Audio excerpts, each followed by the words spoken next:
கர்த்தராகிய இயேசு கிறிஸ்துவின் இனிய நாமத்தினாலே இன்றைய தினம் இந்த வேத பாட வகுப்பில் கலந்து கொண்ட ஒவ்வொருவருக்கும் ரட்சகராம் இயேசு கிறிஸ்துவின் இனிய நாமத்தினாலே வாழ்த்துக்களையும் வணக்கங்களையும் தெரிவித்துக் கொள்கிறேன்.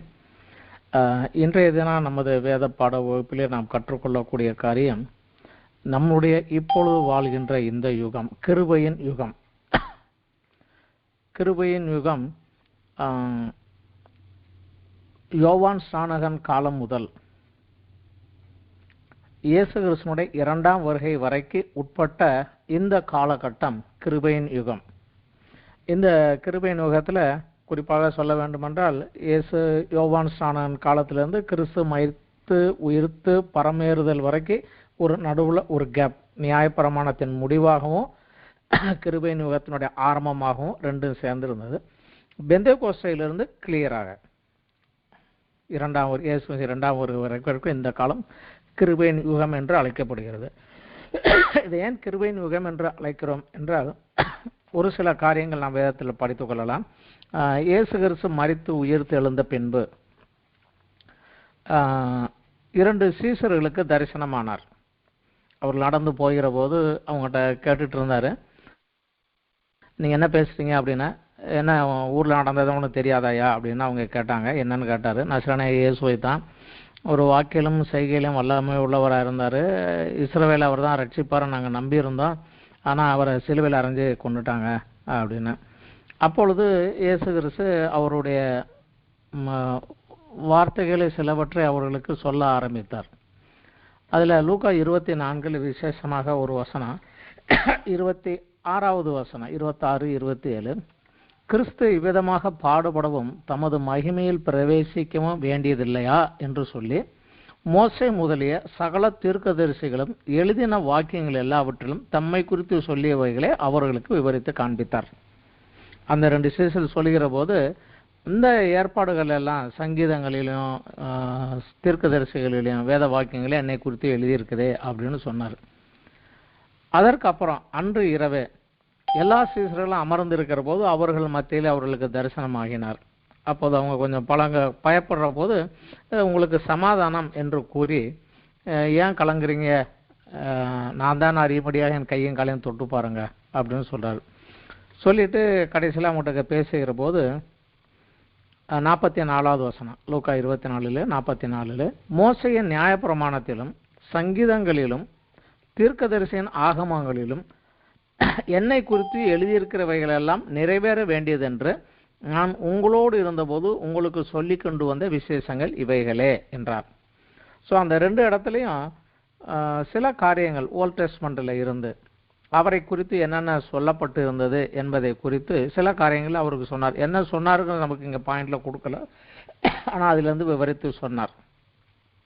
நமக்கும் இந்த புதிய உடன்படிக்கையை கற்றுக்கொள்ள வேண்டும் என்றால் அந்த ஓல்ட் டெஸ்ட்மென்ட்ல உள்ள சில காரியங்களை படித்தா தான் நமக்கு சரியாக வரும். இதில் சில காரியங்களை படிக்கலாம். சங்கீதங்களில் அவரை குறித்து குறிப்பாக பல காரியங்கள் கொடுக்கப்பட்டிருக்கிறது. சில சங்கீதங்கள் மாத்திரம் நம்ம சொல்லலாம். இப்போ ஒன்று வாசிக்க முடியாது, டைம் கிடையாது. சங்கீதம் 2, சங்கீதம் 45, சங்கீதம் 72, சங்கீதம் 110, இந்த 4மே அவருடைய அரசாட்சி, அவருடைய ஆளுகை எப்படி இருக்கும்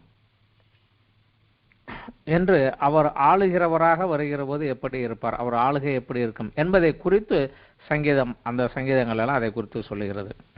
அதே போல சங்கீதம் 21, சங்கீதம் 22, சங்கீதம் 69 பூமியிலே அவர் படப்போகிற பாடுகளை குறித்து, அவர் பட வேண்டிய பாடுகளை குறித்து சொல்லியிருக்குது. அந்த பாடுகள் எல்லாம் கிட்டத்தட்ட அவர் சிலுவை மரணத்துக்கு முன்னதாகவே அவருடைய வாழ்க்கையிலே நிறைவேறுது. நம்ம அந்த சிலுவை பாடுகள் படிக்கிற போது நமக்கு அதை படிச்சிருக்கிறோம், அது தெரியும். விசேஷமாக சங்கீதம் 110 ஒரு காரியம் அவரை குறித்து சொல்லப்படுகிறது. சங்கீதம் 110, அந்த ஒரு சங்கீதம் மாத்திரம் நம்ம கொஞ்சம் படிச்சு பார்க்கலாம்.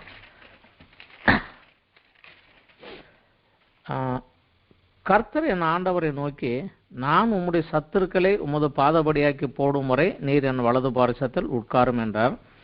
கர்த்தர் சியோனிலிருந்து உமது வல்லமையின் செங்கோலை அனுப்புவார், நீர் உம்முடைய சத்துருக்களின் நடுவிலே ஆளுகை செய்யும். உமது பராக்கிரமத்தின் நாளிலே உம்முடைய ஜனங்கள் மனப்பூர்வமும் பரிசுத்த அலங்காரம் உள்ளவர்களுமாய் இருப்பார்கள். விடியற்காலத்து கற்பத்தில் பிறக்கும் பனிக்கு சமானமாய் உம்முடைய எவ்வன ஜனம் உமக்கு பிறக்கும்.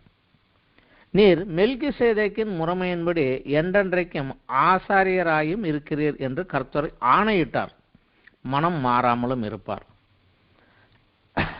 இதுல ஒரே ஒரு விசேஷம் என்னவென்றால், அவர் ராஜாவாகவும் இருப்பார், ஆசாரியராகவும் இருப்பார். பழைய ஏற்பாட்டு காலத்துல 3 முக்கியமான ஆட்கள் உண்டு: ராஜாக்கள், தீர்க்கதரிசிகள், ஆசாரியர்கள். இதுல ஆளுகை செய்கிற ராஜாக்கள் தீர்க்கதரிசிகளாகவும் இருந்தது உண்டு, தாவீது. அதே போல ஆசாரியர்கள் தீர்க்கதரிசிகளாக இருந்ததும் உண்டு. ஆனால் ஆசாரியன் ராஜாவாகவோ இல்ல ராஜா ஆசாரியனாகவோ இருந்தது ஒரு இடத்திலும் கிடையாது. ஏனால் இரண்டுமே 2 வேறு கோத்திரத்துக்கு உட்பட்டது. ஆசாரிய லேவி கோத்திரத்துக்கு உட்பட்டது. அதிலே ஆரம்பத்திலே தேவன் ஒரு எச்சரிப்பை கொடுக்கிறார்: இந்த ஆசாரியை பணியை செய்ய உடன்படுகின்ற அந்நியன் எவனும், லேவியன் அல்லாத எவனாக இருந்தாலும் உள்ளே வந்தான் அவன் கொலை செய்யப்பட வேண்டும் அப்படின்னு கட்டளை கொடுக்கிறார். ஆனால் யூதா வம்சத்துல தான் ஆளுகை வருகிறது. ஆனால் அதுவும் கூட பிற்காலத்தில் நம்ம போன கிளாஸ்ல படித்தோம், அவருடைய கடைசி சந்ததியான ஒருவன் தவறு செய்ததினாலே தாவீதின் சிங்காசனத்தில் உட்காரக்கூடியவன் ஒருவன் அவனுக்கு இருக்க மாட்டான் என்று சபிக்கப்பட்ட அந்த தாவீதின் வம்சம் சபிக்கப்பட்டு போனது. ஆனால் ஆண்டவர் தம்முடைய ஞானத்தினாலே சாபத்தையும் நிவர்த்தி பண்ணி வாக்குத்தத்தத்தையும் பூர்த்தி பண்ணினார். அவர் அற்புதமானவர். அவருடைய கிரியைகள்லாம் மிகவும் நம்முடைய மனதுக்கு அப்பாற்பட்டவைகள். இதில் 2 காரியங்களை சொல்லுகிறார்: ஆசாரியராகவும் இருப்பார், ராஜாவாகவும் இருப்பார் என்று சொல்லுகிறார்.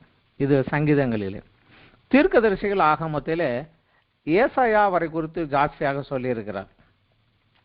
ஏசாயாவிலே அவரை குறித்து அநேக காரியங்கள் சொல்லப்பட்டிருக்கிறது. என்றால் ஏசாயாவுடைய காலத்திலே இஸ்ரவேல் தேசம் 4 ராஜாக்கள் காலத்திலே அவர் தீர்க்க தரிசன ஊழியத்தை செய்தார். அந்த தேசம் கொஞ்சம் கொஞ்சமாக சீர்கெட்டு போய் தேவ பக்தியிலுமாயே வாழ்க்கை நெறிமுறையிலும் முறைகட்டு போய் தேவ கட்டளைகளுக்கு விரோதமாக போகக்கூடிய ஒரு கட்டளத்திலே அவர் மூலமாக தேவன் அநேக எச்சரிப்புகளை அந்த தேசத்துக்கு கொடுத்து கொண்டே வந்தார். அப்படி கொடுத்து கொண்டு வருகிற போதே இதை ஆளக்கூடிய இன்னொருவர் வருவார் என்பதை குறித்து தேவன் குறிப்பாக சில காரியங்கள் ஏசாயா தீர்க்கதரிசனம் மூலமாக அங்கங்கே கொஞ்சம் கொஞ்சமாக கொடுத்து கொண்டே வந்தார். உதாரணத்துக்கு ஏசாயா 11வது அத்தியாயத்திலே 1-2 வசனங்களிலே, ஈசா என்னும் அடிமரத்திலிருந்து ஒரு துளிர் தோன்றி அவன் வேர்களிலிருந்து ஒரு கிளை எழும்பி செழிக்கும். ஞானத்தையும் உணர்வையும் அருளும் ஆவியும், ஆலோசனையும் பலனையும் அருளும் ஆவியும், அறிவையும் கர்த்தருக்கு பயப்படுகிற பயத்தையும் அருளும் ஆவியுமாகிய கர்த்தருடைய ஆவியானவர் அவர் மேல் தங்கி இருப்பார். பரிசுத்த ஆவியானவர் அவர் மேல் தங்கி இருப்பார். ஈசா என்பது நமக்கு எல்லாருக்கும் தெரியும், தாவீதினுடைய தகப்பனுடைய பேர் ஈசாய். அதனால தாவீதின் வம்சம் என்பதே ஒரு மாறுதலாக ஈசா என்ற அடிமரத்திலே ஒரு துளிர் எழும்பி வரும் என்று இப்படியாக ஒருவர் வருவார் என்று சொல்லப்பட்டிருக்குது. அதே அத்தியாயத்தில் 4வது வசனத்துல இருந்து 11வது வசனம் வரைக்கும் படித்து பார்த்தீங்கன்றால் வரப்போகிற 1000 வருட அரசாட்சி காலத்தில் எப்படி இருக்கும் அவருடைய ஆளுகை என்றுதான் வருகிறது. முதலாவது அவர் வருகிற போது முதல் வருகையில் இப்படி இருப்பார். ஆனால் 2வது வருகை, இது 2 சேர்த்து தான் தீர்க்க தரிசனங்களே வருது. முதலாம் வருகை 2ஆம் வருகை 2 சேர்த்தே தான் வருகிறது.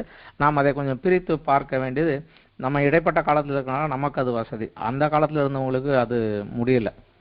இதற்கு அடுத்தபடியாக ஏசாயாவுடைய 42வது சங்கீதத்திலே 42வது அத்தியாயத்திலே விசேஷமாக ஏசாயா 42வது அத்தியாயத்திலிருந்து 53வது அத்தியாயம் வரைக்கும் இந்த குறிப்பிட்ட இந்த பகுதி மேசியாவை குறித்த கர்த்தர் என் தாசன் என் தாசன் என் தாசன் என்ற அவரை குறித்து வெளிப்படுத்த வெளிப்பாடுகள் தான் இந்த 42லிருந்து 53 வரைக்கும் உள்ள 11 அத்தியாயங்களும் கூறுகிறது. இந்த 42ல் அவர் ஆரம்பிக்கிற போது எப்படி ஆரம்பிக்கிறார்? 1வது வசனத்திலே, இதோ நான் ஆதரிக்கிற என் தாசன், நான் தெரிந்து கொண்டவரும் என் ஆத்மாவுக்கு பிரியமானவரும் இவரே, என் ஆவியை அவர் மேல் அமர பண்ணினேன், அவர் புறஜாதிகளுக்கு நியாயத்தை வெளிப்படுத்துவார்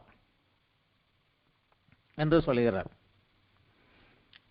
அவர் அப்படியே சொல்லிக்கொண்டே வருகிற போதே 6-7 வசனங்களிலே நீர் குருடருடைய கண்களை திறக்கவும் கட்டுண்டவர்களை காவலிலிருந்தும் இருளிலிருந்தும் விடுவிக்கவும் சிறைச்சாலையிலிருந்து விடுவிக்கவும் கர்த்தராகிய நான் நீதியின்படி உம்மை அழைத்து உம்முடைய கையை பிடித்து உம்மை தற்காத்து உம்மை ஜனத்திற்கு உடன்படிக்கையாகவும் ஜாதிகளுக்கு ஒளியாகவும் வைக்கிறேன் என்று சொல்கிறார். 2 காரியங்கள் இதில். என் ஆவியை அவர் மேல் அமர பண்ணுவேன், அவர் புறஜாதிகளுக்கு, இஸ்ரவேலர்களுக்குள்ளாக மாத்திரம் கிடையாது, புறஜாதியாதர்களுக்கும் நியாயத்தை வெளிப்படுத்துவார். 7வது வசனத்திலே உம்மை ஜனத்திற்கு உடன்படிக்கையாகவும், உம்மைத்தான் உடன்படிக்கையாக வைப்பேன் அப்படிங்கிறார். அவர்தான் நியாயப்பிரமாணத்தில் உடன்படிக்கை எழுதி கொடுக்கப்பட்டது, கற்பலகைகள் எழுதப்பட்டது, கையில் எழுதி கொடுத்து பெரிய புஸ்தகமாக எழுதி கொடுத்து நியாயப்பிரமாண புஸ்தகமாக எழுதி கொடுத்து வைக்கப்பட்டது. ஆனால் இங்கே அப்படியாக அல்ல, உண்மையே உடன்படிக்கையாக நான் ஏற்படுத்துவேன் அப்படின்னு சொல்றாருங்க. இதே போல 49வது அத்தியாயத்தில் ஏசாயா 49ல் கிட்டத்தட்ட பிதாவாகிய தேவனுக்கும் இயேசுவுக்கும் இடையிலே நடக்கக்கூடிய ஒரு டிஸ்கஷன் போல இந்த ஒரு பகுதியை தீர்க்க தரிசனமாக வெளிப்படுத்தி இருக்கிறார் பரிசுத்த ஆவியானவர். 49வது அத்தியாயத்தில் ஏசாயா 49 1வது வசனத்திலிருந்து தீவுகளே எனக்கு செவி கொடுங்கள், தூரத்தில் இருக்கிற ஜனங்களை கவனியுங்கள். தாயின் கற்பத்திலிருந்தது முதல் கர்த்தர் என்னை அழைத்து நான் என் தாயின் வயிற்றில் இருக்கையில் என் நாமத்தை பிரஸ்தாபப்படுத்தினார். நமக்கு எல்லாருக்கும் எல்லாத்தையும் ஒரு பிறக்க முன்னாடியே அவருக்கு என்ன பேர் வைன்னு சொல்லித்தான் வச்சார். 2வது வசனம் அவர் என் வாயை கூர்மையான பட்டயமாக்கி தமது கரத்தின் நிழலினால் என்னை மறைத்து என்னை துலக்கமான அம்பாக்கி என்னை தமது அம்பரா துணியிலே மூடி வைத்தார். அவர் என்னை நோக்கி நீ என் தாசன் இஸ்ரவேலே, நான் உன்னில் மகிமைப்படுவேன் என்றார். இப்போது கிறிஸ்து அவருக்கு பதில் சொல்லுகிறார்.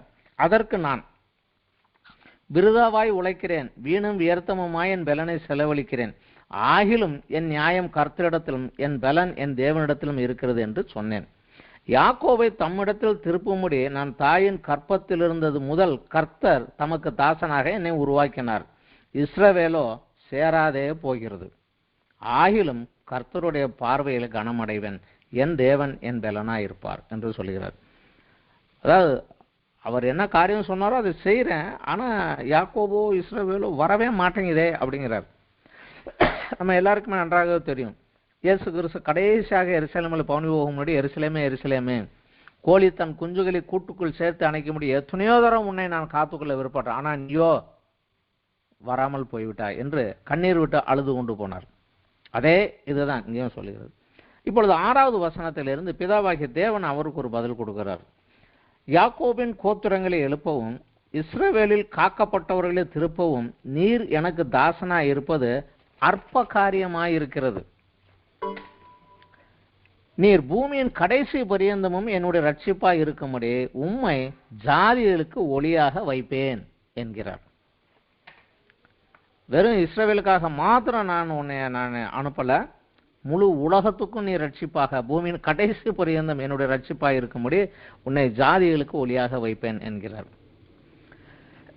பின்னும் 8, 9வது வசனங்களே பார்க்கலாம். பின்னும் கர்த்தர் அனுக்கிரக காலத்திலே நான் உனக்கு செவி கொடுத்து இரட்சணிய நாளிலே உமக்கு உதவி செய்தேன். நீர் பூமியை சீர்படுத்தி பாழாய் கிடக்கிற இடங்களை சுதந்திரிக்க பண்ணவும், கட்டுண்டவர்கள் நோக்கி புறப்பட்டு போங்கள் என்றும் இருளில் இருக்கிறவர்கள் நோக்கி வெளிப்படுங்கள் என்று சொல்லவும் நான் உம்மை காப்பாற்றி உம்மை ஜனங்களுக்கு உடன்படிக்கையாக ஏற்படுத்துவேன். திரும்பவும் சொல்லுகிறாரு, உன்னைத்தான் நான் உடன்படிக்கையாக வைப்பேன் அப்படின்னு சொல்லுகிறார். அந்த புதிய உடன்படிக்கை அப்படிங்கிறது நீதான் அப்படிங்கிற மாதிரி அங்கே சொல்லிக்கிட்டே வர்றாரு. அடுத்தபடியாக ஏசாயா 53வது சங்கீதம் நம்ம எல்லாருக்கும் அநேகமாக வாசித்த பகுதி தான், அடிக்கடி வாசித்த ஒரு பகுதி தான். அதில் கடைசி காலத்தில் அவர் படப்போகிற பாடு, சிலுவையில் படப்போகிற பாடுகள், கஷ்டங்கள் எல்லாம் அதில் அநேக காரியங்கள் வருகிறது. அந்த முழு அத்தியாயத்தையும் வாசித்தாலுமே நல்லா தான் இருக்கும். ஆனாலும் சில காரியங்கள் 10, 11, 12 கர்த்தரோ அவரை நொறுக்க சித்தமாகி அவரை பாடுகளுக்கு உட்படுத்தினார். அவருடைய ஆத்மா தன்னை குற்ற நிவாரண பலியாக ஒப்பு கொடுக்கும் போது அவர் தமது சந்ததியை கண்டு நீடித்த நாளாய் இருப்பார். கர்த்தருக்கு சித்தமானது அவர் கையினால் வாய்க்கும். குற்ற நிவாரண பலியாக ஒப்பு கொடுத்துட்டா அது துண்டு துண்டா வெட்டி போட்டு எரிச்சிருவாங்க, அதுக்கு உயிர் போயிடும். ஆனால் இங்கே சொல்லிக்கிறாங்க, அவருடைய ஆத்மா தன்னை குற்ற நிவாரண வழியாக ஒப்பு கொடுக்கும்போது அவர் தமது சந்ததியை கண்டு நீடித்த நாளாக இருப்பார். அதுக்கப்புறம் அவருடைய சந்ததி தொடரும், அதை பார்த்து கொண்டு நீடித்த நாளாக அவர் இருப்பார் அப்படின்னு சொல்லுகிறது. 11வது வசனம், அவர் தமது ஆத்ம வருத்தத்தின் பலனை கண்டு திருப்தி ஆவார். என் தாசனாகிய நீதிபரர் தம்மை பற்றும் அறிவினால் அநேகரை நீதிமான்கள் ஆக்குவார். அவர்களுடைய அக்கிரமங்களே தாமே சுமந்து கொள்வார். அவரை அறிகிற அறிவு, கிறிஸ்துவை அறிகிற அறிவினாலே அநேகர் நீதிமான் ஆக்கப்படுவார்கள். காரணம், அவர்களுடைய அக்கிரமம் பாவங்களையெல்லாம் அவர் சுமந்து கொண்டு அந்த பாவ மன்னிப்பாகிய விடுதலையை அவர்களுக்கு கொடுப்பார். 12வது வசனம், அவர் தம்முடைய ஆத்துமாவை மரணத்தில் ஊற்றி அக்கிரமக்காரரில் ஒருவராக எண்ணப்பட்டு அநேகருடைய பாவத்தை தாமே சுமந்து அக்கிரமக்காரருக்காக வேண்டிக் கொண்டது நிமித்தம் அநேகரை அவருக்கு பங்காக கொடுப்பேன். பலவான்களே அவர் தமக்கு கொள்ளையாக பங்கிட்டுக் கொள்வார். ஏசாயனுடைய காரியத்திலே இந்த காரியங்கள் எல்லாம் வருகிறது. ஸோ பிறருடைய பாவங்களை அவர் தன்மேல் ஏற்றுக்கொண்டு அதற்குரிய தண்டனையாக தன்னை ஒப்பு கொடுக்கிற போது அவர் நீடித்த நாளாக இருப்பார். அவர் நீதியின் மூலமாக அநேகர் ஜனங்கள் ரட்சிக்கப்பட்டு உள்ளே வருவார்கள் என்று சொல்கிறார்கள். இந்த ஏசாயா இயேசு கிறிஸ்துவுக்கு முன்னாடி ஒரு 740 681 வருடம் வரைக்கும் இருந்தவர். ஸோ இயேசு பிறப்பதற்கு ஒரு 700 வருடத்திற்கு முன்னாடியாகவே சொல்லப்பட்ட இந்த தீர்க்க தரிசனங்கள் இது. இதற்கு அடுத்தபடியாக எரேமியா காலத்தில் இஸ்ரவேல் தேசம் சிறையிருப்புக்குள்ளாக கடந்து போகிறது, பாடுகளுக்குள்ளாக கடந்து போகிறது. அந்த காலத்தில் எரேமியாவின் மூலமாக தேவன் சில காரியங்களை சொல்லுகிறார். எரேமியா 3வது அத்தியாயத்தில் 16வது வசனம் நம்ம பார்க்கலாம். அதில் ஒரு காரியத்தை ஆண்டவர் சொல்லுகிறார்.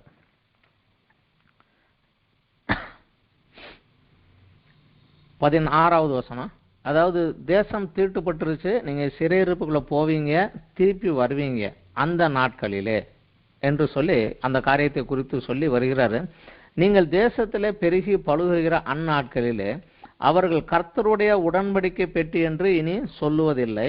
அது அவர்கள் மனதில் எழும்புவதும் இல்லை, அது அவர்கள் நினைவில் வருவதும் இல்லை, அதை குறித்து விசாரிப்பதும் இல்லை, அது இனி செப்பனிடப்படுவதும் இல்லை என்று கர்த்தர் சொல்லுகிறார். அந்த பழைய உடன்படிக்கை பெட்டியை குறித்து சொல்லுகிறார். நீங்கள் சிறையிருப்புக்குள்ள போயிட்டு திரும்பி வர்ற போது, நீங்கள் தேசத்தில் பழகி பெறுகிற போது அந்த பெட்டியை பற்றி நீங்கள் சொல்ல போகிறதும் கிடையாது, அது உங்கள் மனசில் வரப்போகிறதும் கிடையாது, உங்கள் நினைப்பில் வர்றதும் கிடையாது, நீங்கள் அதை குறித்து விசாரிக்கிறதும் கிடையாது, இனி அது சரி செய்யப்படவும் மாட்டாது. அப்படி என்றால் அது முடிந்து போய்விட்டது அப்படிங்கிற ஒரு காரியத்தில் தான் இங்கே சொல்லுகிறார். அதே எரேமியா தீர்க்கதரிசியின் மூலமாக ஆண்டவர் இன்னும் சில காரியங்களை சொல்லுகிறார். எரேமியா தீர்க்கதரிசியின் 31வது அத்தியாயத்திலே நமக்கு முக்கியமான பகுதி இதுதான். எரேமியா தீர்க்கதரிசியின் 31வது அத்தியாயத்திலே 29வது வசனத்திலிருந்து நம்ம படிக்கலாம். பிதாக்கள் திராட்சை காய்களை தின்றார்கள், பிள்ளைகளின் பற்கள் கூசி போயின என்ற அந்நாட்களிலே சொல்ல மாட்டார்கள். அவனவன் தன் அக்கிரமத்தின் நிமித்தம் சாவான். எந்த மனுஷன் திராட்சை காயை தின்பானோ அவனுடைய பற்களே கூசி போகும்.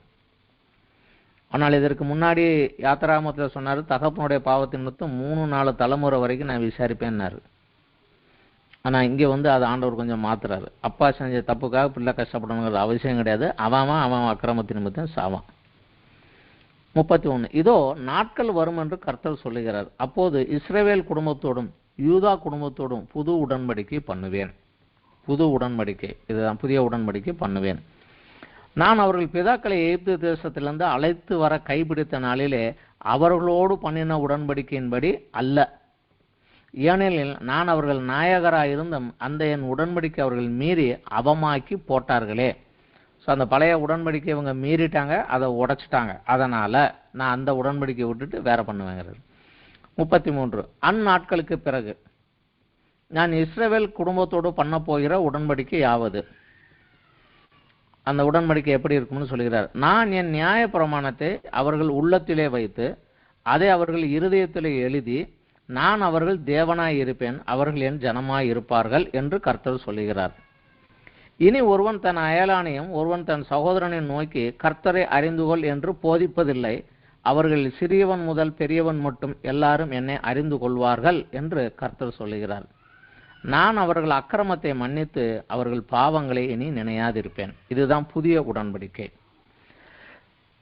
புதிய உடன்படிக்கை இப்படி இருக்கும் என்றுதான் நமக்கு தெரியுதே ஒழிய இதுதான் புதிய உடன்படிக்கை என்று அவர் சொல்லல. இதுல என்ன சொல்கிறாரு? நியாயப்பிரமாணத்தை அவர்கள் உள்ளத்திலே வைத்து அவர்கள் இருதயத்திலே எழுதுவேன். முந்தைய நோட்ல எழுதி கொடுத்தேன், கற்பலகைகளை எழுதி கொடுத்தேன், எல்லாத்தையும் உடைச்சு போட்டாங்க. இனிமே அதுல எழுத மாட்டேன், நான் அவன் உள்ளத்திலே எழுதி அவன் இருதயத்திலே எழுதி உள்ள வச்சிருவேன் அப்படிங்கிறாரு. இரண்டாவது, நான் அவங்களுடைய தேவனா இருப்பேன், அவர்கள் என் ஜனமா இருப்பார்கள். நான் அவர்களுடைய தேவன், அவர்கள் என்னுடைய ஜனங்கள். இப்ப இஸ்ரவேல் தேசத்துக்கு தேவ ஆளுகைக்குள்ள தான் வரணும். ஆனா மனுஷ ராஜாவா கொண்டாந்தாங்க, உடைச்சிட்டாங்க, குழப்பினாங்க எல்லாரும். ஆனா இனிமே அப்படி கிடையாது, நான் தான் ராஜா, அவங்க என்னுடைய ஜனங்கள் என்று அவர் சொல்லுகிறார். மூன்றாவதாக ஒரு பாயிண்ட், இனி ஒருவன் தன் அயலானையும் ஒருவன் தன் சகோதரன் நோக்கி கர்த்தரை அறிந்து கொள் என்று போதிப்பதில்லை. அவர்கள் சிறியவன் முதல் பெரியவன் மட்டும் எல்லாரும் என்னை அறிந்து கொள்வார்கள் என்று கர்த்தர் சொல்லுகிறார். தேவனை ஒரு ஒரு படிப்பு அறிவின் மூலமாக படித்து புஸ்தகத்தை குறித்து அறிகிற அந்த அறிவின் மூலமாக அல்லாமல் அனுபவபூர்வமாக அவர்கள் உணர்ந்து கொள்ளக்கூடிய ஒரு காரியத்தை நான் செய்வேன் என்று சொல்லுகிறார். கர்த்தர் இருக்கிறார் என்று அறிந்து கொள் என்று சொல்ல வேண்டியதில்லை, சிறியவன்ல இருந்து பெரியவன் வரைக்கும் என்னை அறிந்து கொள்வாங்க அப்படின்னு சொல்றாரு. நான்காவதாக ஒரு பாயிண்ட், நான் அவர்கள் அக்கிரமத்தை மன்னித்து அவர்கள் பாவங்களை இனி நினையாதிருப்பேன்.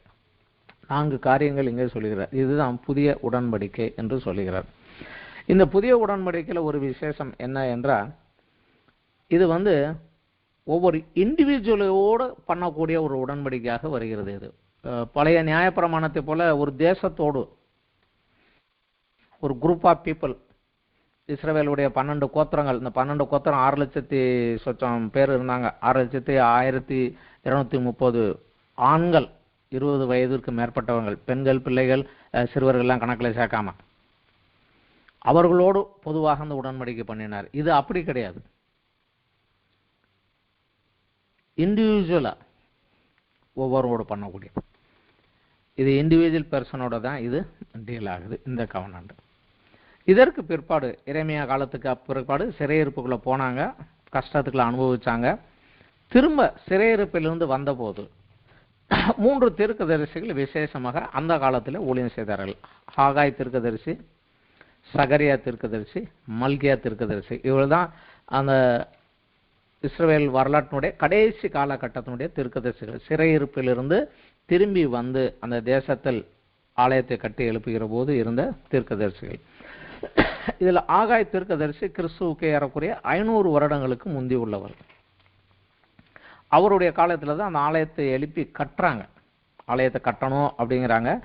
சிறிய கூட்டமாக இருக்கிறாங்க. சாலமோனுடைய பெரிய தேவாலயம் அது போயிருச்சு. ஆனால் அந்த இடத்துல சின்னதாக ஒன்று கட்டுறாங்க. அப்படி கட்டுகிற போது தேவன் அங்கே அவர்களுக்கு சில வார்த்தைகளை சொல்லுகிறார். ஆகாய் தீர்க்கதரிசி என்ற புத்தகம் 2வது அத்தியாயத்தில்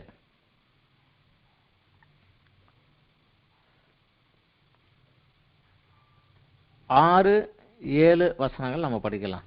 இதுக்கு போக முன்னாடி 2வது அத்தியாயத்தில் 3வது வசனம் படிக்கலாம். 3-4. இந்த ஆலயத்தின் முந்தின மகிமையை கண்டவர்களில் உங்களுக்குள்ளே மீந்தி இருக்கிறவர்கள் யார்? இது இப்போது உங்களுக்கு எப்படி காண்கிறது? அதற்கு இது உங்கள் பார்வையில் ஒன்றும் இல்லாதது போல காண்கிறது அல்லவா அப்படின்னு கேட்கிறார். பழைய ஆலயத்தை பார்த்தவங்கள இன்னைக்கு உயிரோடு இருக்கிறாங்கப்பா, அந்த ஆலயத்துக்கும் இதையும் பார்த்தா இது ஒண்ணுமே இல்லைங்கிற போல தானே இருக்குது, ஆனாலும் நான் உங்க கூட இருக்கிறேன்னு செய்யுங்கன்னு சொல்லிட்டு அதுல 7வது வசனத்துல ஒரு காரியத்தை சொல்லுகிறார். சகல ஜாதிகளையும் அசைய பண்ணுவேன், சகல ஜாதிகளாலும் விரும்பப்பட்டவர் வருவார், இந்த ஆலயத்தை மகிமையினாலே நிறைய பண்ணுவேன் என்று சேனைகளின் கர்த்தர் சொல்லுகிறார். 9வது வசனம், முந்தின ஆலயத்தின் மகிமையை பார்க்கலும் இந்த பிந்தின ஆலயத்தின் மகிமை பெரியதா இருக்கும் என்று சேனைகளின் கர்த்தர் சொல்லுகிறார், இவ்விடத்திலே சமாதானத்தை கட்டளையிடுவேன் என்று சேனைகளின் கர்த்தர் உரைக்கிறார் என்று சொல்லுகிறார். முந்தின ஆலயத்தை காட்டிலும் பிந்தின ஆலயம் மகிமையாக இருக்குங்கிறார். என்றால் முந்தின ஆலயத்தில் உடன்படிக்கை பெட்டியின் மேலு கிருபாசனமும் ஒரு அடையாளமாக தான் இருந்தது. ஆனா இப்ப கிருபையை கொண்டு உடன்படிக்கை கொண்டு ஜீவனுள்ள ஒருவராக கடந்து உள்ள வரப்போகிறார். அதை காட்டிலும் இது மகிமையா இருக்கும் என்பதை ஒரு குறிப்பாக சொன்னார். அன்னைக்கு அவங்களுக்கும் புரியல, பின்னாடி நிறைய பேருக்கும் அது புரியலை தான். பின்னாடி வருகிற போது அவருடைய காலகட்டத்திலே ஆலயத்தை எடுத்து கட்டிக்கிட்டு இருக்கிறாங்க. அப்பொழுது சகரியா தீர்க்கதரிசிக்கு தேவன் அநேக வெளிப்பாடுகளை கொடுக்கிறார். அதே காலகட்டத்தை சேர்ந்தவங்க தான் அவங்க 2 பேரும். அந்த சகரியா தீர்க்கதரிசிக்கு கொடுத்த காரியங்கள்ல முக்கியமானது அதற்கு முன்னாடி இஸ்ரவேல் தேசத்தை ராஜாக்கள் ஆட்சி செய்தார்கள். சிறையிருப்புல போய் திரும்பி வந்ததுக்கு அப்புறம் ராஜாக்கள் ஆட்சி கிடையாது. அப்ப ஜனங்களை ஆளுகிறவர் யார், அவர்களை வழிநடத்தவர்கள் யார் என்கிற போது ஆசாரியன் தான் இனிமே வழிநடத்துவான் என்பதை ஒரு குறிப்பாக மறைமுகமாக ஆண்டவர் கொடுக்கிறார். அப்பொழுது யோசுவா தான் பிரதான ஆசாரியனாக இருக்கிறார். அப்பொழுது அவர் சகரியா 3வது அத்தியாயத்துல ஒரு தரிசனத்தை காண்கிறார். தேவனுக்கு முன்னாடி யோசுவா நிற்கிறார். சாத்தான் அவனுக்கு விரோதம் செய்ய வலது பக்கத்தில் நிற்கிறான். அப்போது கர்த்தர் சாத்தானை நோக்கி சொல்கிறாரு, இவன் கொல்லியிலிருந்து அக்கினிலிருந்து தப்பிக்கப்பட்ட கொல்லி அல்லவோ அப்படின்னு சொல்கிறாரு. யோசுவாவோ அழுக்கு வஸ்திரம் தரித்தவனாக நின்று கொண்டிருந்தான். அப்போது அவனுக்கு முன்னாடி நிற்கிறவர்கள் சொல்லி, இவன் மேல அழுக்கு வஸ்திரத்தை எடுத்து போடுங்க அப்படின்னு சொல்லிட்டு, பாரு, உன் அழுக்கு வஸ்திரத்தை நீக்க செய்து உனக்கு சிறந்த வஸ்திரத்தை தரிப்பித்தேன். இந்த சிரசின் மேல் சுத்தமான பாகையை வைப்பார்களாக. பாகை என்பது கிரீடம். கிரீடம் ஆளுகிறவனுக்குரியது தான். ஆளுகையை கொடுப்பார்களாக என்பதை போல கொடுக்குறாங்க. சொல்லிட்டு 6வது வசனத்திலிருந்து நம்ம படிக்கலாம். சகரியா 3:6. கர்த்தருடைய தூதன் யோசுவாவுக்கு சாட்சியாக, சேனையிலும் கர்த்தர் உரைக்கிறது என்னவென்றால், நீ என் வழிகளில் நடந்து என் காவலை காத்தால் நீ என் ஆலயத்தில் நியாயம் விசாரிப்பாய், என் பிரகாரங்களையும் காவல் காப்பாய். இங்கு நிற்கிறவர்களுக்குள்ளே உலாவுகிறதுக்கு இடம் நான் உனக்கு கட்டளையிட்டேன். ஸோ நீதான் இனிமே எல்லாத்தையும் நியாயம் விசாரிக்கணும், நீ தான் எல்லாத்துக்கும் மேல ஆளுகை செய்யணும், காவல் காப்பாய் என்று சொல்லிட்டு கீழே சொல்லுகிறார். அதை சொல்ற போதே சொல்லுகிறார், இப்போது பிரதான ஆசாரியன் யோசுவாவை நீ கேள், உனக்கு முன்பாக உட்கார்ந்து இருக்கிற உன் தோழர்களும் கேட்க கடவர்கள், இவர்கள் அடையாளமாயிருக்கிற புருஷர், இதோ கிளை எண்ணப்பட்டவராகி என் தாசனை நான் வரப்பண்ணுவேன். ஸோ இப்போ நீ வச்சிருக்க ஒழிய இன்னொருத்தர் வருவார், அது வரைக்கும் தான் அப்படிங்கிறத நான் சொல்றாரு. இதோ நான் யோசுவாவுக்கு முன்பாக வைத்த கல், இந்த ஒரு கல்லின் மேல் 7 கண்களும் வைக்கப்பட்டு இருக்கிறது. இதோ நான் அதன் சித்திர வேலையை நிறைவேற்றி இந்த தேசத்திலே அக்கிரமத்தை ஒரே நாளிலே நீக்கி போடுவேன் என்று சேனைகளின் கர்த்தர் சொல்லுகிறார். கிறிஸ்து சிலுவையிலே முழு உலகத்தின் பாவத்திற்காக அதை செலுத்தின போதுதான் அக்கிரமம், தேசத்தினுடைய அக்கிரமம், முழு உலகத்தின் அக்கிரமம் அன்று நீக்கி போடப்பட்டது. ஆனால் திரும்ப சொல்லுகிற, கிளை எண்ணப்பட்டவராகிய என் தாசனை நான் வரப்பண்ணுவேன் அப்படின்னு அங்க முதலில் சொல்லிடுறாரு. இதற்கு பின்னாடி 6வது அத்தியாயத்தில், சகரியா 6வது அத்தியாயத்தில் பாபிலோன்ல இருந்து ஆளுங்க வர்றாங்க. அங்கேருந்து காணிக்கைகள் கொண்டு கொடுக்குறாங்க. அந்த காணிக்கைகளை வாங்கி கொண்டு சகரியா தீர்க்கதரிசிக்கு தேவனுடைய வார்த்தை வருகிறது. 9வது வசனம், 6வது அத்தியாயம் 9லிருந்து நாம படிக்கலாம். பின்பு கர்த்தருடைய வார்த்தை எனக்கு உண்டாகியவர், சிறையிருப்பின் மனுஷராகிய எல்தாயும் தொபியாவும் யோதாயாவும் பாபிலோனிலிருந்து வந்திருக்கும் அந்நாளில் நீ போய் செப்பனியாவின் குமாரனாகிய யோசியாவின் வீட்டுக்குள்ளே பிரவேசித்து அங்கே அவர்கள் கையில் வெள்ளியும் பொன்னையும் வாங்கி கிரீடங்களை செய்வித்து யோத்சதாக்கின் குமாரனாகிய யோசுவா என்னும் பிரதான ஆசாரியனுடைய சிரசிலே வைத்து, முன்னாடி தரிசனத்தில் காண்பித்தார், பாகையை தலையில வைங்கன்னு. இங்க அவன் கொண்டு வந்திருக்கிறான், அதை கிரீடத்தை செஞ்சு வை அப்படிங்கிறார். இப்பொழுது அவனோடு சொல்ல வேண்டியது என்னவென்றால், சேனைகளின் கர்த்தர் உரைக்கிறதாவது, இதோ ஒரு புருஷன், அவருடைய நாமம் கிளை எனப்படும், அவர் தம்முடைய ஸ்தானத்திலிருந்து முளைத்தெழும்பி கர்த்தருடைய ஆலயத்தை கட்டுவார். அவரே கர்த்தருடைய ஆலயத்தை கட்டுவார். அவர் மகிமை பொருந்தினவராய் தம்முடைய சிங்காசனத்தின் மேல் வீற்றிருந்து ஆளுகை செய்வார். தம்முடைய சிங்காசனத்தின் மேல் ஆசாரியராயும் இருப்பார். இவ்விரண்டின் நடுவாக சமாதானத்தின் ஆலோசனை விளங்கும் அப்படிங்கிறார். அவன் ராஜாவாகவும் இருப்பார், ஆசாரியராகவும் இருப்பார் என்பது திரும்பவும் ஒருக்க இங்கே அவர் மூலமாக திட்டவட்டமாக சொல்லுகிறார். இதற்கு முந்தின காலத்திலே ஆசாரியராகவும் ராஜாவாகவும் இருந்தவங்க யாருமே கிடையாது.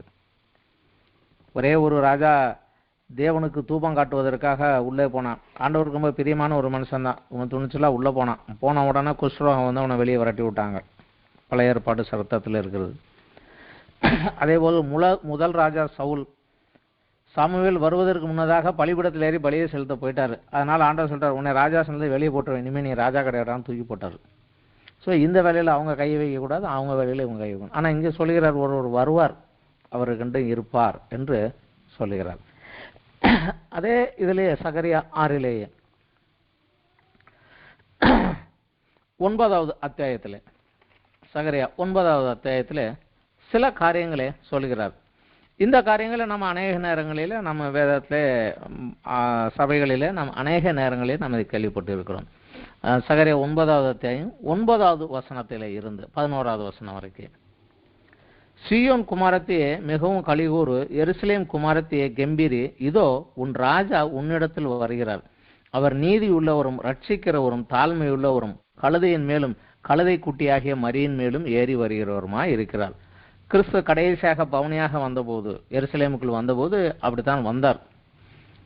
எப்ராயிம் என்று ரதங்களையும் எருசலேம் என்று குதிரைகளையும் அற்று போக பண்ணுவேன், யுத்த வில்லும் இல்லாமற் போகும். அவர் ஜாதிகளுக்கு சமாதானம் கூறுவார். அவருடைய ஆளுகை ஒரு சமுத்திரம் தொடங்கி மறு சமுத்திரம் வரைக்கும், நதி தொடங்கி பூமியின் எல்லைகள் பரிந்தும் இருக்கும். இந்த வசனம் அவருடைய 2ஆம் வருகையின் போது நிறைவேற வேண்டியது. முதலாம் வருகையிலே உள்ள வந்தார், ஆனா அவர் எப்படி இருப்பார்? இப்படியாக இருப்பார் என்று சொன்னார். 11வது வசனம் அவர் சொல்லுகிறார், உனக்கு நான் செய்வது என்னவென்றால், தேவன் ராஜாவை நோக்கி கிறிஸ்துவனுக்கு சொல்லுகிறார், உனக்கு நான் செய்வது என்னதென்றால், தண்ணீர் இல்லாத குழியிலே அடைபட்டு இருக்கிற உன்னுடையவர்களே, நான் உன் உடன்படிக்கையின் இரத்தத்தினாலே விடுதலை பண்ணுவேன். உன்னை உடன்படிக்கையாக வைத்தேன் என்று சொன்னார். இங்கே உன் உடன்படிக்கையின் இரத்தத்தினாலே நான் அவர்களை விடுதலை பண்ணுவேன் என்று சொல்லுகிறார். உடன்படிக்கைக்கு நீ ரத்தம் சிந்த வேண்டி இருக்கும் என்றும் ஏசாயா 53 சொன்னதையும் அதற்கு முன்னதாகவே இயேசு கிறிஸ்து நன்றாக தெரிந்துதான் வைத்திருந்தார். கடைசியாக 11வது அத்தியாயத்திலே சகரியா 11 குமாரன் பேசுவதை போல ஒரு காரியங்கள் இருக்கிறது. 10 10, 11, 13 வரைக்கும் நாம படிக்கலாம்.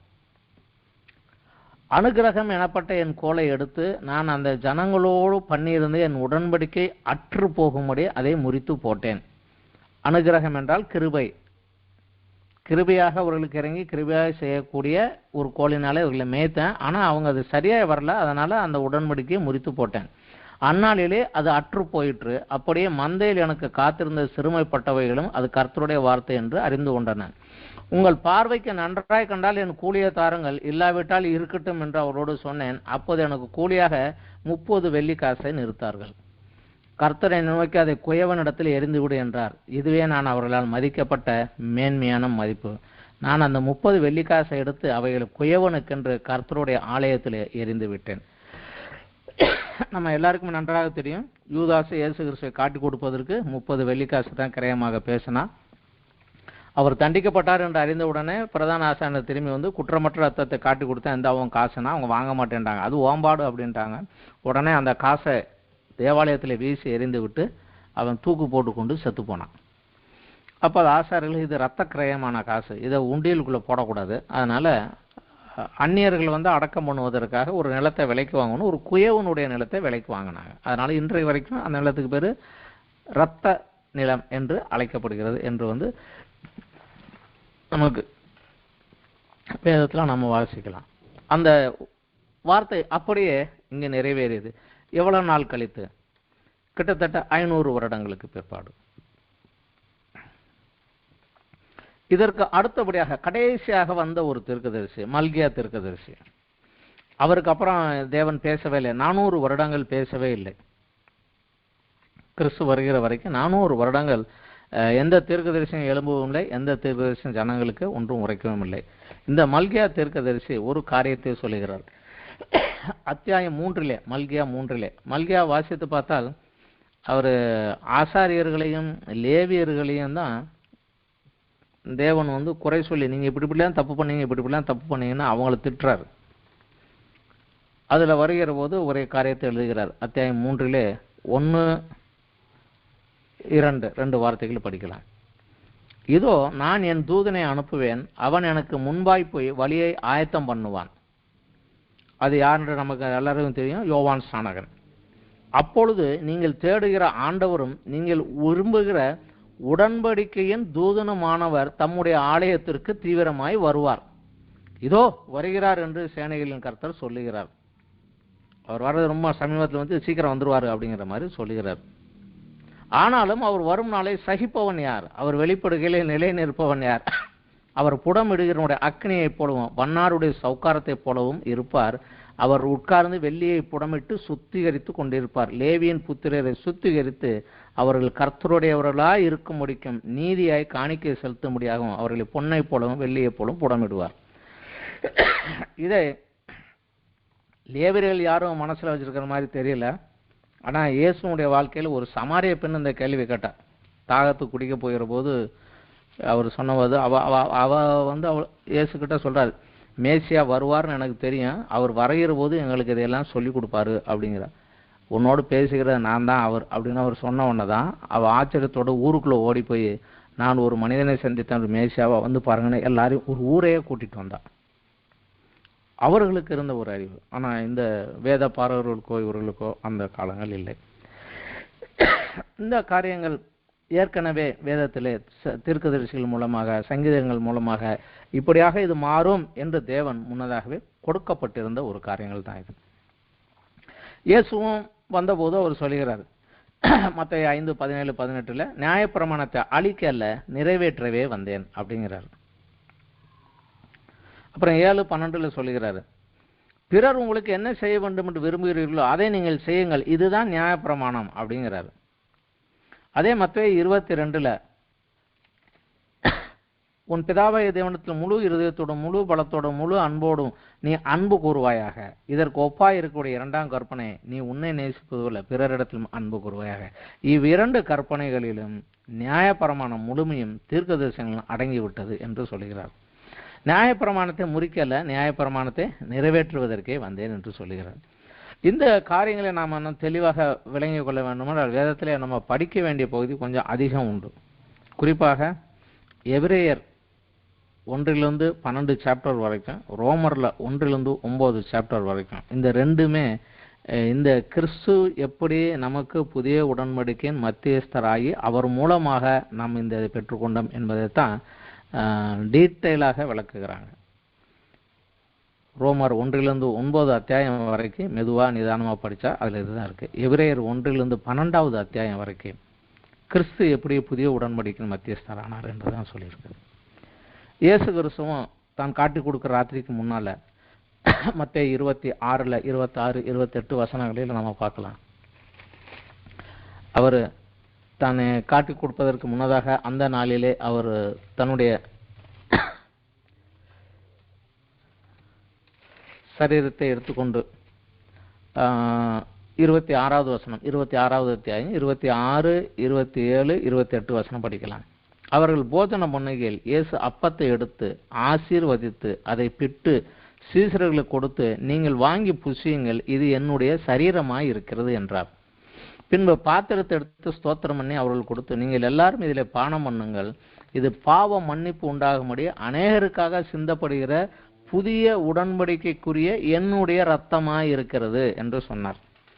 நான் உங்களுக்காக ஒரு புதிய உடன்படிக்கையை பண்ணணும், அதை பண்றதுக்காக நான் ரத்தம் சிந்தி தான் பண்ண வேண்டும், இது என்னுடைய ரத்தமாய் இருக்கிறது. இந்த புதிய உடன்படிக்கையில என்னோடு நீங்களும் இடைப்பட்டவர்கள் என்பதற்காக என்னுடைய சரீரத்தையும் என்னுடைய ரத்தத்தில் நீங்கள் பங்கெடுத்துக் கொள்ளுங்கள், அந்த ஆசீர்வாதத்தை பெற்றுக்கொள்ளுங்கள் என்று சொல்லி கொடுக்கிறார். நம்ம சபைகளிலெல்லாம் கம்யூனியன் சர்வீஸுக்கு முன்னாடி, பிரபு போஜனத்துக்கு முன்னாடி 1 கொரிந்தியர் 11வது அத்தியாயத்திலிருந்து எடுத்து படிப்பாங்க. அந்த 1 கொரிந்தியர் 11வது அத்தியாயத்தில் அந்த விவரங்கள் எழுதுனது பவுல். ஆனால் பவுல் அதை எழுதுகிற போது அவர் எப்படியாக எழுதுகிறார் என்றால், ஏனென்றால் இயேசு கிறிஸ்துவோடு இருந்தபோது அவர் உடன் இருந்தவர் அல்ல, இயேசு கிறிஸ்துவோடு இருந்தவர் அல்ல. அதனால சபைக்கு இதை கட்டளையாக எடுக்கிற போது அவர் சொல்லுகிறாரு, 1 கொரிந்தியர் 11வது அத்தியாயத்தில் 23வது வசனத்திலிருந்து, நான் உங்களுக்கு ஒப்புவித்ததை கர்த்தரிடத்தில் பெற்றுக்கொண்டேன், என்னவெனில் கர்த்தராகிய இயேசு தாமே. அதாவது நான் சொல்ற அந்த காரியத்துல அன்னைக்கு நாங்க இல்லை, ஆனா நான் இயேசு கிட்ட கேட்டு இதை கற்றுக்கொண்டேன் அப்படிங்கிறார். கர்த்தரிடத்தில் பெற்றுக்கொண்டேன், ஏனென்றால் கர்த்தராகிய இயேசு தாமே காட்டி கொடுக்கப்பட்ட அன்ற ராத்திரியில அப்பத்தை எடுத்து ஸ்தோத்திரம் பண்ணி அதை பிட்டு, நீங்கள் வாங்கி புசியுங்கள், இது உங்களுக்காக பிற்கப்படுகிற என்னுடைய சரீரமா இருக்கிறது, என்னை நினைவு கூறும்படி இதை செய்யுங்கள் என்றார். உங்களுக்கு பதிலாக ஒப்பு கொடுக்கப்படுகிற ஒரு சரீரம், தவறு செய்து நீ தண்டிக்கப்படுகிறது, உனக்கு பதிலாக கொடுக்கப்படுகிற ஒரு சரீரம் என்று சொல்லுகிறார். போஜனம் பண்ணின பின்பு அவர்கள் அந்தபடியே பாத்திரத்தை எடுத்து, இந்த பாத்திரம் என் இரத்தத்தினாலாகிய புதிய உடன்படிக்கையாக இருக்கிறது, நீங்கள் இதை பானம் பண்ணும் போதெல்லாம் என்னை நினைவு கூறும்படி இதை செய்யுங்கள் என்று சொன்னார். எனவே கர்த்தர் வருமளவும் அவருடைய மரணத்தை நினைவு கூறுகிறோம். எனக்காக அவர் மரித்தார் என்பதை அந்த சரீரத்தில் அப்பத்திலும் பங்கெடுக்கிற போதெல்லாம் நாம் அதில் நினைவு கூறுகிறோம் என்பதை அவர் அதில் வெளிச்சமாக சொல்லுகிறார். அதில் இன்னும் சில காரியங்கள் எல்லாம் சொல்லிட்டு வர்றார். அது மெதுவாக ஒவ்வொரு காரியங்களும் பார்க்கலாம். ஆனால் விசேஷமாக எபிரேயரிலே நாம் இந்த காரியத்தை குறித்து சில காரியங்களை மாத்திரம் படிக்கலாம். எபிரேயர் நீங்கள் வீட்டில் உட்கார்ந்து மெதுவாக படித்து பார்த்தீங்கன்னா ரொம்ப நல்லது. எபிரேயர் 9வது அத்தியாயத்தில் 11வது வசனத்திலிருந்து 11லிருந்து 15 வரைக்கும் கிறிஸ்துவானர் வரப்போகிற நன்மைக்குரிய பிரதான ஆசாரியராய் வெளிப்பட்டு கையினால் செய்யப்பட்டதாகிய இந்த சிருஷ்டி சம்பந்தமான கூடாரத்தின் வழியாக அல்ல, பெரியதும் உத்தமமான கூடாரத்தின் வழியாகவும் வெள்ளாட்டுக்கடா இளங்காலை இவைகளுடைய ரத்தத்தினாலே அல்ல, தம்முடைய சொந்த ரத்தத்தினாலும் ஒரே தரம் மகா பரிசுத்த ஸ்தலத்திலே பிரவேசித்து நித்திய மீட்பை உண்டு பண்ணினார். அது எப்படி எனில், காலை வெள்ளாட்டுக்கடா இவர்களின் ரத்தமும் தீட்டுப்பட்டவர்கள் மேல் தெளிக்கப்பட்ட கடாரின் சாம்பலும் சரீர சுத்தி உண்டாக்கும்படி பரிசுத்தப்படுத்துமானால், நித்திய ஆவியினாலே தம்மை தாமே பழுதற்ற பலியாக தேவனுக்கு ஒப்பு கொடுத்த கிறிஸ்துவனுடைய ரத்தம் ஜீவனுள்ள தேவனுக்கு ஊழியம் செய்வதற்கு உங்கள் மனச்சாட்சிகளை செத்த கிரியைகளார சுத்திகரிப்பது எவ்வளவு நிச்சயம். ஆகையால் முதலாம் உடன்படிக்கையின் காலத்தில் நடந்த அக்கிரமங்களை நிவர்த்தி செய்யும் பொருட்டு அவர் மரணம் அடைந்து அழைக்கப்பட்டவர்கள் வாக்குத்தத்தம் பண்ணப்பட்ட நித்திய சுதந்திரத்தை அடைந்து கொள்வதற்காக புதிய உடன்படிக்கையின் மத்தியஸ்தராக இருக்கிறார். அடுத்த 2 வசனங்கள் கூட படிக்கலாம். ஏனென்றால் எங்கு மரண சாசனம் உண்டோ அங்கு அந்த சாசனத்தை எழுதினுடைய மரணமும் உண்டாக வேண்டும். எப்படி என்றால், மரணம் உண்டான பின்பே மரண சாசனம் உறுதிப்படுத்தப்படும். அதனால தான் புதிய ஏற்பாடு இந்த புத்தகத்துக்கு கிரேக்க பாஷையில் உயில் பில் என்கிற பேர் தான் கொடுத்துருக்குறாங்க. அந்தபடி முதலாம் உடன்படிக்கையும் ரத்தம் இல்லாமல் பிரதிஷ்டை பண்ணப்படவில்லை. ரத்தம் சிந்ததில் இல்லாமல் பாவ மன்னிப்பு இல்லை. 22வது வசனம் சொல்லுகிறது, நியாயப்பிரமாணத்தின்படி கொஞ்சம் குறைய எல்லாம் ரத்தத்தினாலே சுத்திகரிக்கப்படும், ரத்தம் சிந்ததில் இல்லாமல் மன்னிப்பு உண்டாகாது. பவுல் நமக்கு இதை கொலேசியர் நிருபத்தில் எழுதுகிற போது நமக்கு இதை ஒரு மாதிரியாக எழுதுகிறார். கொலேசியர் நிருபத்திலே நல்ல சிறப்பாகவே இருக்கு. 2வது அத்தியாயத்திலே 12வது வசனம், ஞான ஸ்நானத்தினாலே அவரோடு கூட அடக்கம் பண்ணப்பட்டவர்களாகவும் அதிலே அவரை மரித்தோரிலிருந்து எழுப்பின தேவனுடைய செயலின் மேலுள்ள விசுவாசத்தினாலே அவரோடு கூட எழுந்தவர்களாகவும் இருக்கிறீர்கள் என்கிறார். ஞான ஸ்நானத்தினாலே இந்த உடன்படிக்கையிலே நம்மை இணைத்துக் கொள்கிறோம். அதுதான் சொல்லுங்க, ஞானஸ்நானத்தினாலே அவரோடு கூட அடக்கம் பண்ணப்பட்டவர்களாகவும் செத்து போனவர்களாகவும் அதில் அவரை மரித்தோரிலிருந்து எழுப்பின தேவனுடைய செயலின் மேல் உள்ள விசுவாசத்தினாலே அவரோடு கூட எழுந்தவர்களாகவும் இருக்கிறீர்கள் என்கிறார் இந்த 12வது வசனத்தில். அதே இதில் 3வது அத்தியாயத்திலே 1, 2, 3, 4 வசனங்கள், நீங்கள் கிறிஸ்துவுடன் கூட எழுந்தது உண்டானால், அதாவது ஞானஸ்நானத்தில், ஞானஸ்நானம் என்றால் என்னவென்று தெரிந்து நீங்கள் அந்த உடன்படிக்கையில் கை வைத்து என் பழைய பாவ சுபாவத்திற்கும் என் பழைய இதற்கும் என்னுடைய பழைய பாவங்களுக்காகவும் கிறிஸ்து எனக்காக பலியானார் என்பதை விசுவாசித்து நான் அவரை என் இரட்சகராக என் கர்த்தராக என்றால் என் எஜமானாக ஏற்றுக்கொண்டு இனி நான் பாவம் செய்யாமல் அவர் சொன்னபடி வாழ்வேன், அவருடைய பிரமாணத்திற்கு உட்பட்டு நான் வாழ்வேன் என்று கிறிஸ்துவோடு ஒரு உடன்படிக்கை பண்ணி பழைய மனிதன் மரித்து போய்விட்டான், இனி நான் புதிய மனிதன் என்று அவர் மேல் உள்ள செயலினாலே கிறிஸ்துவோடு கூட அந்த ஞானஸ்தானத்தில் உடன்படிக்கை செய்து நீங்கள் உட்பட்டது உண்டானால், அதுதான் சொல்லுகிறாரு, நீங்கள் கிறிஸ்துவுடன் கூட எழுந்தது உண்டானால் கிறிஸ்து தேவனுடைய வலது வாரிசத்தில் வீட்டிற்கும் இடத்தில் உள்ள மேலானவைகளை தேடுங்கள். நீ அங்கே செத்து போயிட்டு உயிரோடு எந்திரிச்சிட்டா அவருடைய சித்தம் செய்வதற்கு, அப்பா நீ போகிற இடம் அங்க உள்ள மேலானதை தேடு, பூமியில் உள்ளவைகள் அல்ல மேலானவைகளையே நாடுங்கள். ஏனென்றால் நீங்கள் மரித்தீர்கள், உங்கள் ஜீவன் கிறிஸ்துவுடனே தேவனுக்குள்ளாக மறைந்திருக்கிறது. நம்முடைய ஜீவனாகிய கிறிஸ்து வெளிப்படும் போது நீங்களும் அவரோடு கூட மகிமையிலே வெளிப்படுவீர்கள் என்று சொல்லுகிறார்.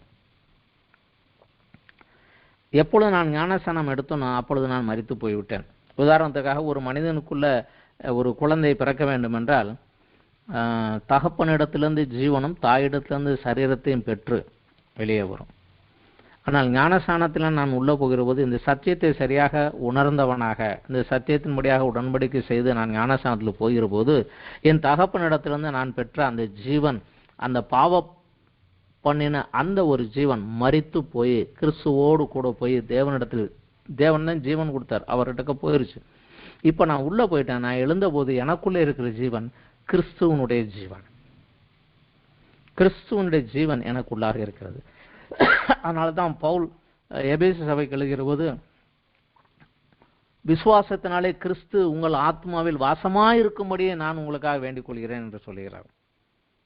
கிறிஸ்து தான் உள்ள இருக்கிறார். யோவான் சுவிசேஷன் யோவான் சொல்லுகிறார் 1 யோவான் 5:11-12 குமாரனை உடையவன் ஜீவனை உடையவன் என்று சொல்லுகிறார். 1 யோவான் 5வது அத்தியாயத்திலே 11-12 தேவன் நமக்கு நித்திய ஜீவனை தந்திருக்கிறார், அந்த ஜீவன் அவருடைய குமாரனில் இருக்கிறது என்பதே அந்த சாட்சியம். குமாரனை உடையவன் ஜீவனை உடையவன், தேவனுடைய குமாரன் இல்லாதவன் ஜீவன் இல்லாதவன். இயேசு கிறிஸ்து சிலுவையிலே ஒரு தவறும் செய்யவில்லை. ஆனால் நியாயப்பிரமாணத்தின்படி என்னென்ன தவறுகள் செய்ய தவறினவனுக்கு என்னென்ன தண்டனைகள் உண்டோ அவ்வளவே அனுபவித்தார். ஆனால் நியாயப்பிரமாணத்தில் ஒரு குறை கூட அவர் விடவில்லை, சகலத்தையும் பரிபூர்ணமாக நிறைவேற்றினார். ஆனால் தவறு செய்தவனுக்கு வர வேண்டிய தண்டனைகள் எல்லாம் ஏற்றுக்கொண்டார். ஆனால் நியாயப்பிரமாணத்தின்படி வர வேண்டிய ஆசீர்வாதங்களை ஒன்றை கூட அவர் சுதந்திரிக்கவில்லை. சபிக்கப்பட்டவன் தான் மரத்தில் தூக்கப்படுவான். அந்த சாபத்தையும் அந்த பாவத்தையும் நம்முடைய பாவத்தையும் ஏற்றுக்கொண்டு அதற்கு பலியாக தன்னை முழு மனதோடு ஒப்பு கொடுத்தார். அவருடைய உடம்பில் இருந்த ஒரு சொட்டு ரத்தம் கூட இல்லாமல் அவ்வளவையும் பூமியிலே எங்கேயும் சிந்தினார். வேதம் சொல்லுகிறது ஜீவன் ரத்தத்தில் இருக்கிறதுனால நமக்கு பழைய ஏற்பாடுலேருந்தே இன்னைக்கும் சரி ரத்தத்தை பூசிப்பதற்கு நமக்கு அனுமதி கிடையாது. அதனுடைய ஜீவன் ரத்தத்தில் இருக்கிறனால அதை நீ பூசிக்காதே என்று சொல்லப்பட்டது. கிறிஸ்துவனுடைய ஜீவன் அவருடைய ரத்தத்தில் இருந்த சகல ரத்தமும் பூமியிலே சிந்தப்பட்டது. அந்த சரீரமும் நியாயப்பிரமாணத்தின்படியாக சகலத்தையும் பூர்த்தி செய்து விட்டும் நியாயப்பிரமாணத்தை தவறினுடைய சகல தண்டனைகளையும் பெற்றுக்கொண்டு விட்டது. அவருடைய முழு ரத்தமும் இங்கே சிந்தப்பட்டது. இன்றைக்கு நாம் கிறிஸ்துவே என்னில் வாரும் என்கிற போது இந்த மண்ணிலே சிந்தப்பட்ட அந்த ரத்தத்தில் உள்ள ஜீவன் எனக்குள்ளாக வருகிறது. நான் அப்பா பிதாவே என்று என் தேவனை கூப்பிடக்கூடிய புத்திர சுவிகாரத்தை நான் பெற்றுக்கொள்கிறேன். கிறிஸ்து எனக்கு உள்ளாக வருகிறார். எங்க அப்பா கிட்ட இருந்து பெற்ற ஜீவன் மரித்து போய்விட்டது, கிறிஸ்து எனக்குள்ளாக வந்து விட்டார். இந்த புதிய உடன்படிக்கையிலே 4 காரியங்கள். நான் என் நியாயப்பிரமாணத்தை அவர்கள் உள்ளத்தில் வைத்து அதை அவர்கள் இருதயத்தில் எழுதுவேன் என்று கிறிஸ்து எனக்கு உள்ளாக வந்துவிட்டார். அதுதான் உடன்படிக்கை. அவர் எனக்குள்ளாக வந்துவிட்டார். அதனால நான் பிதாவாகிய தேவனை நோக்கி நான் அப்பா பிதாவே என்று கூப்பிடுவேன். நான் யெகோவா அவர்கள் தேவனாய் இருப்பேன், அவர்கள் என் ஜனமாய் இருப்பார்கள் என்று சொன்னார். 3வதாக இனி ஒருவனும் தன் அயலானையும் தன் சகோதரனுக்கு கர்த்தரை அறிந்து கொள் என்று போதிப்பதில்லை, அவர்கள் சிறியவன் முதல் பெரியவன் மட்டும் என்னை அறிந்து கொள்வார்கள் என்று சொன்னார். எப்படியாக பரிசுத்த ஆவியானவர் வேதத்திலிருந்து நமக்கு அநேக பாடங்களை கற்றுக் கொடுக்கிறார். எல்லாவற்றுக்கும் மேலாக நான் அவர்கள் அக்கிரமங்களை மன்னித்து அவர்கள் பாவங்களை இனி நினையாதிருப்பேன் என்று சொன்னார். சபைகளில் வழக்கமாக நான் போதிக்கிற போது சொல்லுகிற ஒரு காரியம் உண்டு. ரட்சிக்கப்பட்டு ஆண்டவருக்குள்ளாக நடக்கக்கூடிய எந்த ஒரு மனிதனாக இருந்தாலும் தவறு செய்யலாம், கீழே விழுந்து விடலாம். அப்பொழுது தேவனிடத்தில் போய் பாவியாக என்மேல் கிருபையாயிரும் என்று சொல்லாதீங்க. பிதாவே நான் தவறு செய்து விட்டேன், என் தவறை மன்னியும், இனிமேல் செய்ய மாட்டேன் என்று சொல்லுங்கள். நான் பாவின்னு அவர்கிட்ட சொல்லாதீங்க. ஏன்னா அவர் சொல்லிட்டார் உன் பாவங்களை நீ நினையாது இருப்பேன்ட்டார். அவர்கிட்ட போய் திருப்பி ஞாபகப்படுத்தாதீங்கன்னு சொல்லிடலாம். இந்த புதிய உடன்படிக்கையில் இந்த 4 சரத்துக்களும் எப்படியாக வருகிறது? கர்த்தராகிய இயேசு கிறிஸ்துவானவர் ஆதாம் பாவம் செய்து சாபத்திற்கு உட்பட்ட போது தேவன் கிருபையாக வாக்குத்தத்தம் செய்த மீட்பாகிய ஸ்திரீயின் வித்தாக ஆபிரகாமின் தாவீதின் வம்சத்தில் பிறந்து மனுஷகுமாரனாக பரிசுத்தமாக நியாயப்பிரமாணத்தின் எல்லா கட்டளையும் நிறைவேற்றி பாவம் செய்த மனுக்குலத்திற்கு பதிலாக ஆதாமின் சந்ததிக்கு பதிலாக, இஸ்ரவேலருக்காக மாத்திரமல்ல, ஆதாமின் முழு சந்ததிக்கு பதிலாக தன்னை கல்வாரி சிலுவையிலே பலியாக ஒப்பு கொடுத்து தன் ஜீவனை ஈந்ததினாலே, அவர் சிந்திய இரத்தத்தினாலே இந்த புதிய உடன்படிக்கை உறுதி செய்யப்பட்டு அதனுடைய ஆசீர்வாதம், மீட்பு ஆதாமின் சந்ததியான இஸ்ரவேல் புறஜாதியார் எல்லாருக்குமே வந்தது. எந்த ஒரு மனுஷனும் எந்த ஒரு மனுஷியும் இயேசு கிறிஸ்து தன் பாவங்களுக்கு பரிகாரமாக சிலுவையில் மரித்தார் என்று விசுவாசித்து அவரை தன் சொந்த இரட்சகராக ஏற்றுக்கொள்ளும் போது அவனது பாவங்களாலும் அக்கிரமங்களினாலும் மரித்து போன ஆவி உயிர்த்து மறுபிறப்பை பெற்றுக்கொள்கிறது. தேவனே அப்பா பிதாவே என்று கூப்பிடக்கூடிய புத்திர சுவிகார உரிமையை அவன் பெற்றுக்கொள்கிறான். உலக நியமத்திற்கும் சுயத்திற்கும் மரித்து தேவனுடைய பிள்ளையாக வாழ கிறிஸ்துவை கர்த்தராக ஏற்றுக்கொண்டு, கர்த்தர் என்றால் எஜமான், நீர் சொல்லும் நான் அதன்படி நடப்பேன் என்று, கிறிஸ்து சொன்னவைகளை ஏற்று நடப்பேன் என்று ஞான ஸ்நானத்தினாலே தேவனோடு இந்த உடன்படிக்கையில் தன்னை அவன் இணைத்துக் கொள்ளும் போது தேவன் வாக்கு பண்ணின பரிசுத்த ஆவியானவரை தேற்றரவாளனாக பெற்றுக்கொள்கிறான். பரிசுத்த ஆவியானவர் குறித்து நாம் ஏற்கனவே படித்திருப்போம். அவர் கொடுக்கப்பட்டவனுடைய முக்கிய நோக்கமே நம்ம இன்னும் பரிசுத்தப்படுத்தவும், சகல சத்தியத்துக்குள்ள நம்மளை வழிநடத்தவும், கிறிஸ்து சொன்னவையில் நமக்கு ஞாபகப்படுத்தி எழுப்பி கொடுத்தவும், பாவத்தை குறித்தும் நியாயத்தை குறித்தும் நியாய தீர்ப்பை குறித்தும் கண்டித்து உணர்த்தவும். இந்த காரியங்களுக்காக கொடுக்கிறார். அவர் எனக்குள்ளாக வந்து தேற்றரவாளனாக இருந்து என்னை எழுப்பி கொண்டு வருகிறார். பரிசுத்த ஆவியானவர் எனக்குள் இருந்து தேவ வல்லமையால் ஆத்மாவை பலப்படுத்தி பழைய பாவ சுபாவத்தையும் உலகத்தையும் நமக்கு விரோதமாக செயல்படுகிற பிசாசின் வஞ்சகத்தையும் ஜெயித்தவனாக பரிசுத்தத்தின் மேல் பரிசுத்தப்படுத்தி நீதி மார்க்கத்தை கற்றுக் கொடுத்து தேவகுமாரனாகிய கிறிஸ்துவை போல பூரண புருஷனாகும்படி நமக்கு உதவி செய்கிறார், உதவுகிறார். இதில் பரிசுத்த ஆவியானவருடைய உதவி எதற்கு என்பதை நாம் சரியாக தெரிந்து கொண்டு அதில் நாம் வளர்ந்து போனால் நமக்கு அநேக காரியங்களை அவர் கற்றுக் கொடுத்து வேதத்தின் மறைபொருள்களை வெளிப்படுத்துவார். துரதிர்ஷ்டவசமாக இன்றைக்கு பரிசுத்த ஆவியானவர் தேவை என்றால் எதற்கு? அந்நிய பாஷையில் பேசணும், உடனே வரங்கள் வேண்டும். அது சைடு ப்ராடக்ட்.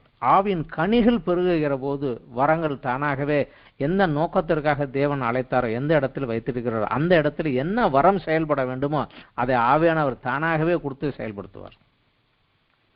வரங்களை வாஞ்சிக்கிற அளவுக்கு ஆவியின் கனிகளை யாரும் வாஞ்சிப்பதில்லை. அன்பு அது நமக்கு பெருக வேண்டும், பரிசுத்தம் வளர வேண்டும். இது புதிய உடன்படிக்கை குறித்து நாம் இப்பொழுது இந்த காரியத்தில் நாம் படித்துக் கொண்டோம். இதில் இதோடு இன்றைக்கு இந்த புதிய உடன்படிக்கையை நான் முடித்து விடுகிறேன். அடுத்த வாரத்தில் இந்த கிருபையின் யுகம், இப்பொழுது நம்மளுடைய யுகம், அதனுடைய சில காரியங்களை, சாதகமான பாதகமான தன்மைகள் எல்லாவற்றையும் நம்ம அடுத்த வாரத்தில் நம்ம அதை படிக்கலாம். இது கொஞ்சம் பெரிய சப்ஜெக்ட்டுங்கிறனால இதோடு முடித்துக் கொள்கிறேன்.